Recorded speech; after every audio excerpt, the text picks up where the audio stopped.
আলহামদুলিল্লাহ ভাই, আমি আজ সকালবেলা আসছি।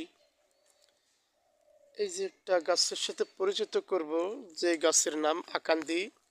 গাছের পাতাটা দেখেন, এই যে ভালো করে দেখেন, আকান্দি পাতা। আকান্দি গাছের নাম আকান্দি। দেখ ভাই, এই আকান্দি গাছ দ্বারা কি হয়, এই আকান্দি গাছ দ্বারা কি হয়, এটার সাথে আপনাদের পরিচিত হবে ইনশাল্লাহ। এই আকান্দির পাতা, এই গাছের কাজ হচ্ছে, যদি কোনো ব্যক্তির পরীক্ষিত মুরগির পা ভেঙে গিয়েছিল, চটা দিয়ে বেঁধে এই গাছটা তার উপর দিয়ে পেঁচিয়ে দিয়েছিল, 24 ঘন্টার মধ্যে জোড়া লেগে গিয়েছিল। এই গাছের গুণ আর একটা আছে, আল্লাহ সৃষ্টি গাছ তো, গাছের গুণ আছে।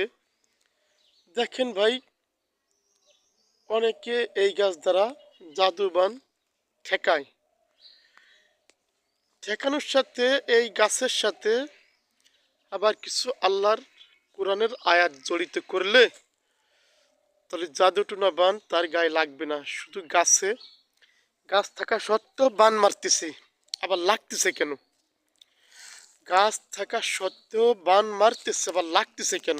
এই যে ভাই, এই যে পাতাটা দেখেন খেয়াল করে, এই যে আকান্দি গাছ। এর সাথে যদি কোরআনের, যেমন নবী করিম সাল্লাল্লাহু আলাইহি ওয়াসাল্লামকে জাদুটুনা বান মারলে কোরআনের আয়াত নাজিল হয়েছিল।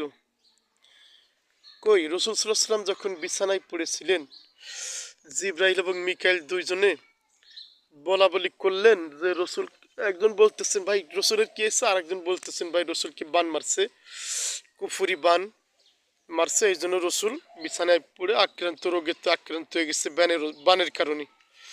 কি করতে হবে? পরে আল্লাহ পাক রব্বুল আলামিন ফয়সালা দিয়ে দিলেন কোরআন দ্বারা। কিন্তু গাছ একটা সাপোর্ট, কিন্তু কাটবে কিন্তু আল্লাহর কালামে। এই জন্য শুধু গাছের ভরসায় থাকা যাবে না, আল্লাহর কালাম সঙ্গে, গাছের সঙ্গে আল্লাহর কালাম দিয়ে দিলে তাহলে, আর যদি বান শরীরে থাকেই, তাহলে আল্লাহর কিছু কোরআনের আয়াত আছে, ওই আয়াতগুলো ওই রুগীকে মেশকো জাফরান দ্বারা খাওয়াইতে হবে।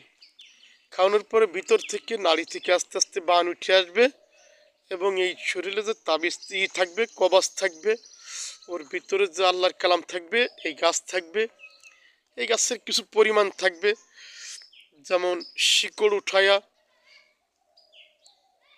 1.5 ইঞ্চি শিকড়